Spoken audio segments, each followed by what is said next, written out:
بسم اللہ والصلاة والسلام علی رسول اللہ وبعد۔ محترم بھائیوں اور بہنوں، رمضان کے آخری 10 دنوں میں ہم عید کی تیاری کے لیے مارکیٹنگ کرتے تھے، نئے کپڑے بناتے تھے، اپنے بچوں کے شوق کو پورا کرتے تھے۔ لاک ڈاؤن کی وجہ سے امسال ایسا کرنا مشکل ہو رہا ہے، اس لیے امسال عید سادگی سے منائیں۔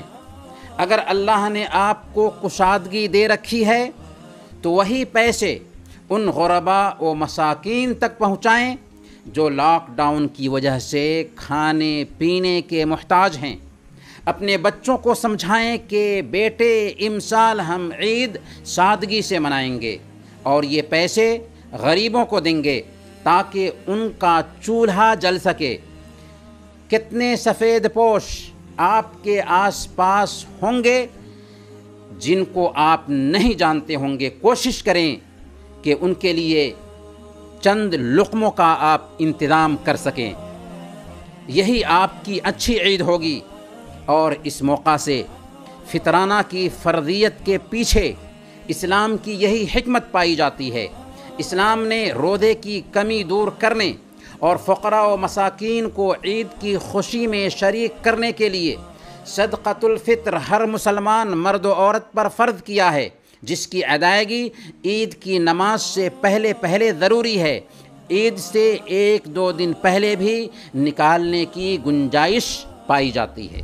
رہی نماز عید کی، تو نماز عید ہم اپنے گھر میں جماعت بنا کر ادا کریں۔ 2 رکعت نماز ادا کی جائے گی گھر میں جماعت کے ساتھ، جس کی پہلی رکعت میں قرأت سے پہلے 7 تکبیرات زوائد ہوں گی اور دوسری رکعت میں قرأت سے پہلے 5 تکبیرات زوائد ہوں گی، البتہ اس میں خطبہ نہیں دینا ہے۔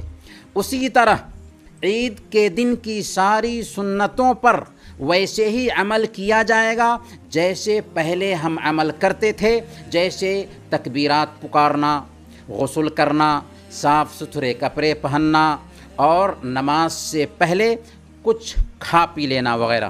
اللہ تعالیٰ سے ہم دعا کرتے ہیں کہ اللہ تعالیٰ ہم سب کو عید کی سچی خوشی نصیب فرمائے۔